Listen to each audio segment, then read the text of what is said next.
Hey YouTube, how's it going? It's Quentin here, and welcome back to tutorial number 12. And in this tutorial, I am going to show you guys how to use an external style sheet on your web page. Okay, so the first thing we're going to talk about is just what are the advantages of using an external style sheet. Okay, so to do that, I'm just going to speak about what we did in the previous tutorial quickly. And in the previous tutorial, we learned about inline CSS, which is where we used styling inside of the tag itself. So we had to go ahead and put in a style attribute and then put in some style rules over here as well. Okay, but I showed you guys that this wouldn't really be the best way to use CSS on your web page, because this will only change one element, and that is the element that the style tag is inside of. Okay, so it would be much better to use an internal style sheet.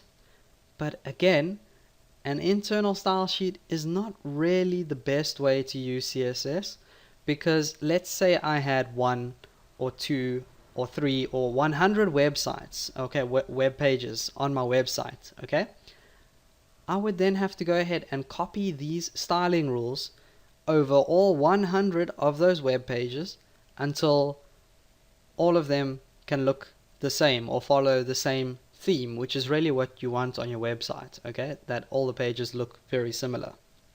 Okay, now of course copying all of that code would get a bit tedious, and it means if we ever have to change something, we have to go back and change it on all 100 web pages. Okay, so it is much better to use an external style sheet, which is what I'm going to show you guys how to do in this video. And to start off, I'm just going to go ahead and get rid of all of that styling so that our web page basically looks blank again. It should look like this. If I click refresh, yes, okay. So let's go ahead and make an external style sheet and then learn how to style that way. So I'm going to go ahead and file, new, and file, save as, and I'm just going to save this new file as main.css. Now be sure to save it in the same directory as your index.html file. Okay, if you save it anywhere else, then you need to make sure that you've watched my video on directory structures and you understand how to link to a file that's in a different folder. Okay, so for now we've just got this blank main CSS file, but let's go ahead and actually add in some styling to this. Okay, so I told you guys before that if we want to select all of the paragraphs on a web page, we can just use the selector P and then we put in our two curly braces. Okay, now as you can see, one of the other advantages of using an external style sheet is that Notepad++ really helps us out with this kind of thing, and it's already letting us know that paragraph, or the P that we selected, is an element. Okay, so we're selecting by an element name, and that is why P turned the same color blue as our elements on our web page. Okay, so let's go ahead and now add in a rule. So we'll just go ahead and say color red. And as you can see, again, Notepad++ is helping us out even further, because anything that is a valid CSS property is going to turn this gray color, and then anything that's a value, that'll stay black as normal. Okay, so right now we've changed all of the colors of our paragraphs to red, and let's also change our heading 1. Okay, so we'll change the background color of that to be let's just say yellow again.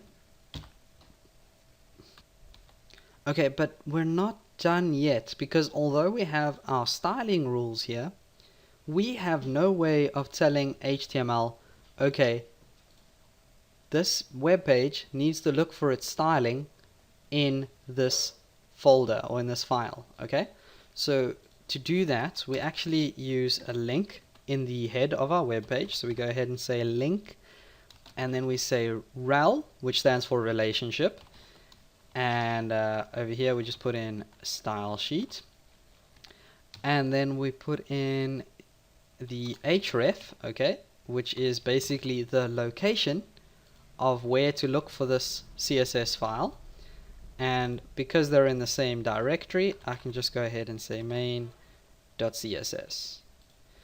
and then I'll go ahead and close that off with a slash. Okay, so now when we go back and click refresh, you can see we have indeed got our styling appearing on the web page. So that is quite awesome indeed. Okay, so just remember guys, whenever you want to use an external style sheet, don't forget to link to it in the head of your web page, and then also just make sure that you keep to the proper CSS rules, which we are going to learn about in the future.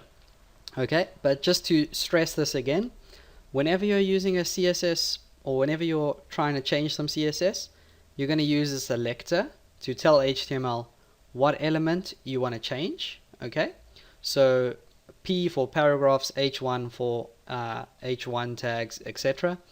And then the second part inside of these curly braces, that is the property. So what do you want to change about the tag? And then also what the value is that you want to change this property to. Okay, so that's all I have for you guys in this video. Don't forget to subscribe. Please feel free to leave a comment, like, or share the video. It's really going to help my channel grow, and I'll see you guys next time.